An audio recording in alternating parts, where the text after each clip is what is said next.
Salut à toi, dans cette vidéo je te montre comment réaliser un meuble avec des portes coulissantes facilement, rapidement et tout ça sans défonceuse. Allez c'est parti.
Donc là j'ai commencé à faire toutes mes découpes. Il me reste plus qu'à faire une étagère, celle qui sera tout en haut. Et puis ensuite je vais passer à l'assemblage, puis ce sera terminé. Je vais poser un fond et je vais certainement faire des petites découpes pour réajuster au niveau de la longueur de mes étagères. C'est pas de la même dimension que mes panneaux sur les côtés, enfin vous allez voir. Alors, petite astuce pour couper proprement du mélamine. Vous mettez sur une profondeur d'environ 2-3 mm et ensuite vous coupez dans le sens inverse du sens de la coupe.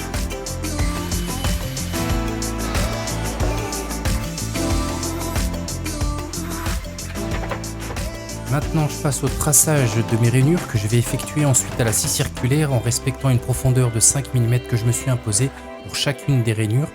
Sur chaque face il va y avoir 2 rainures. Donc je réalise 3 passes de scie circulaire à une profondeur de 5 mm pour chaque rainure. Ça va super vite par rapport à une défonceuse et le résultat est super propre et net. Comme vous allez pouvoir le voir dans la phase qui suit. Je suis relativement content, là je me rapproche et là regardez, magie.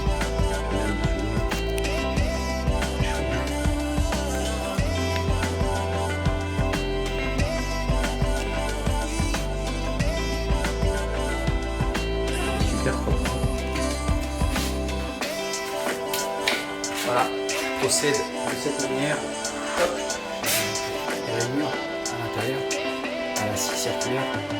Là c'est comme ça que moi je procède pour travailler rapidement, plutôt que de prendre la défonceuse, surtout sur du mélaminé, ça te fait des découpes super propres.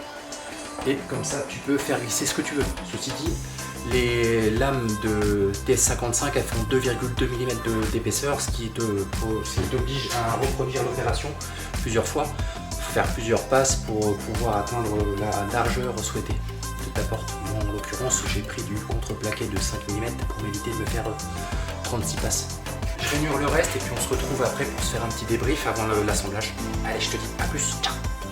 Là je réitère l'opération pour te montrer un peu plus près comment ça se passe. On décale au fur et à mesure mon guide juste de l'épaisseur de la lame de manière à ce que je n'ai pas à prendre le ciseau à bois pour nettoyer la rainure qui fait d'une largeur d'un peu plus de 5 mm puisque mes portes elles font 5 mm. J'ai un petit gabarit qui me permet de contrôler la largeur de mes rainures et là tout va bien, j'ai pris le coup, il n'y a pas de souci. Et c'est terminé. Voilà, il n'y a plus qu'à faire mes découpes de panneaux et puis d'assembler le tout et puis ça va être bon, puis on verra le résultat ce que ça donne.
on se retrouve donc pour faire les découpes de mes étagères du bas. Je vais les couper parce qu'elles sont trop larges et vu que j'ai changé les dimensions de mon meuble, je vais vous montrer un petit peu comment je procède et ensuite on va passer à l'assemblage comme promis. Allez, à tout de suite.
Là, on va fixer les étagères.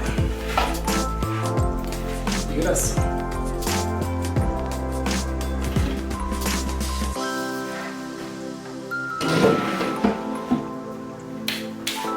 On a ça, on commence à ajuster. Hop. Poil de cul. Alors. C'est là. Ouais, pas mal. Pas mal. Pas mal. Cool. Ah.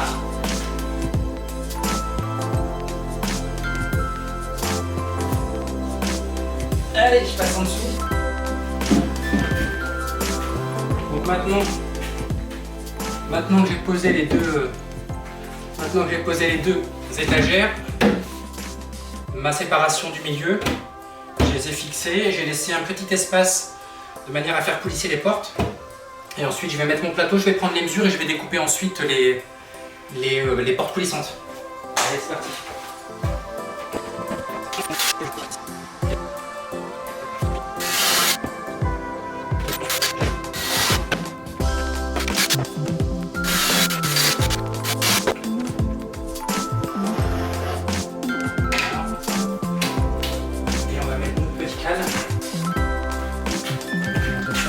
Des petites cales.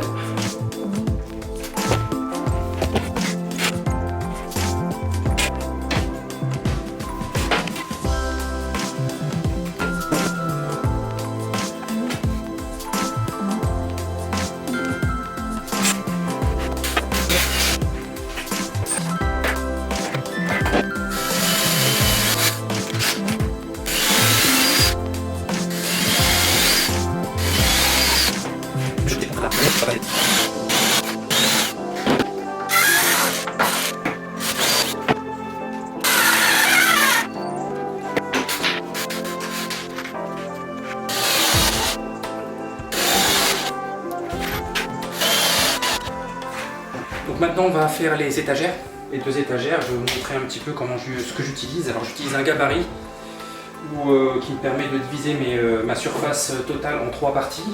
Donc je vais avoir 2 étagères que je vais mettre, hein, rappelez-vous. Et donc à partir de là, je prends les câbles. Je prends mon petit gabarit que je positionne de cette manière. Je trace mon premier trait, ensuite mon deuxième trait, je prends mon équerre,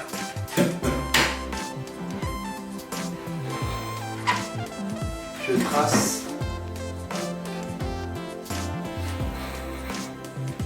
là, je fais la même chose de l'autre côté.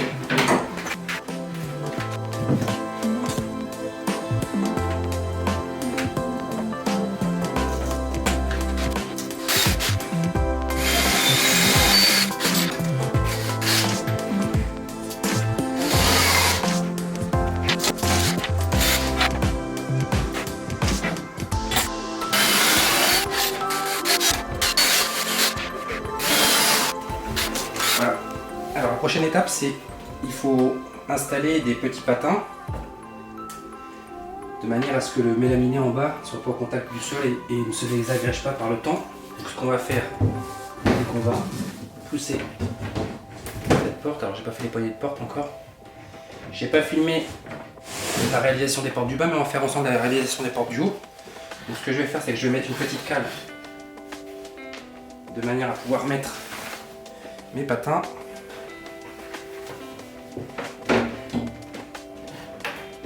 Voilà.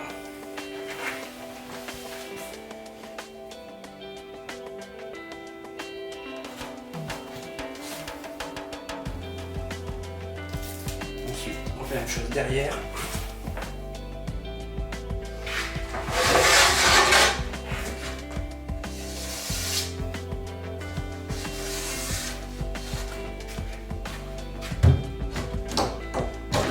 Partir sur l'assemblage. Je l'ai mis sur la selle du fond. Enfin, peut-être la première, parce qu'on va pouvoir l'enlever. Là. Hop, là c'est bon. Et voilà.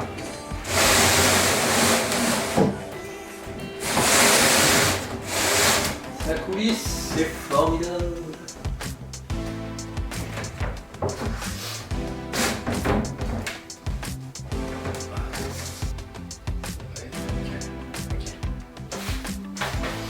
Ce qu'on fait maintenant, c'est qu'on va reproduire cette porte sur l'autre contreplaqué et puis ensuite on va venir la poser et puis poser le fond et puis ça sera terminé. Il n'y aura plus que les petites poignées à faire pour pousser et puis fermer, on les fera dans un dernier temps. Allez, on retourne découper l'autre et on se retrouve juste après pour la pose.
Si j'ai un conseil à vous donner dans la réalisation de ce genre de meubles avec des portes coulissantes, choisissez des contreplaqués d'une épaisseur un peu plus importante que 5 mm. Si vous n'avez pas le choix comme moi, j'ai choisi donc des plaques les moins vrillées possibles et j'ai réalisé les portes sur les parties les moins vrillées. Et j'ai ensuite fait des tests sur les différents positionnements de manière à ce qu'il n'y ait pas de jour et que ça ne baille pas trop. Ça peut arriver qu'on ait à poncer pour retirer quelques dixièmes de millimètre, quelques millimètres en haut et en bas. Là, ça a été le cas. J'ai dû poncer une ou deux portes, je crois, en tout. Et j'ai au final trouvé le bon positionnement et bah, ça s'est bien ajusté au final. Voilà, c'est terminé. Les portes supérieures sont posées et les portes inférieures également. Il ne reste plus que le fond à visser de manière à ce qu'il n'y ait pas de jeu du meuble, que ça soit bien solidaire. Je vais mettre un fond contreplaqué que je vais visser sur les bords et je ne vais pas faire une feuillure. Je vais faire une feuillure sur un autre meuble que je vais faire juste après. C'est une servante qui sera à tiroir et pour que le fond s'épouse bien pour qu'on ne se voit pas. Là, je n'avais pas besoin parce que j'ai un mélaminé de 18 mm, c'est pas un 20 mm comme les étagères. J'ai pris 20 mm pour mes étagères justement pour pas qu'elles plient. Si ça avait été du 18, je pense qu'avec un certain poids, elles auraient plié. Là, non seulement j'ai mis des 5,50, 4 vis de 5,50 sur chaque côté de chaque étagère, avec des tasseaux en plus pour soulager les vis. Et en plus de ça, j'ai pris le contreplaqué de 5 pour le plaquer derrière, en fond, directement vissé sur le 18 mm de mélaminé. Et si ça avait été du 20, j'aurais pu éventuellement faire une feuillure et incorporer avec une défonceuse et incorporer le contreplaqué pour pas qu'il soit à l'extérieur, mais bon, c'est pas très grave. Moi, ce que je voulais, c'est une rigidité de l'ensemble et pas seulement au prix de l'esthétique, hein, malgré que le meuble soit assez sympa, on va dire. Je voulais quelque chose de bien rigide que j'y revienne pas en fait. Hein.